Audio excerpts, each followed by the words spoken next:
the regulations that exist around wastewater management in general are really solid. They're well researched, good science and good experience around what works and what doesn't and why. And those regulations are set out for good reason. They're set out to protect public health and the environment. That's a great thing.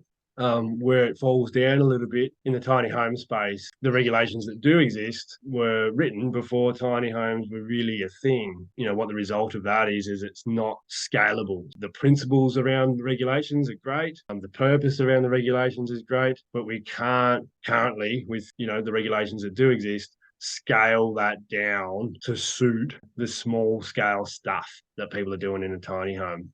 It's a tricky one. You almost get stuck in that spot where you have a choice of either going under the radar and disregarding the regulation, and then you're vulnerable where you could potentially be doing the wrong thing by the environment, or you could be installing a system that's not right for you, or maybe it's going to work for a couple of years and then fail because it wasn't suitable for your particular site. Or you make the choice to tick the boxes and comply with the regulations. And often the outcome of that is that you end up with a system that's over-engineered, just bigger than what you'd need for most tiny homes.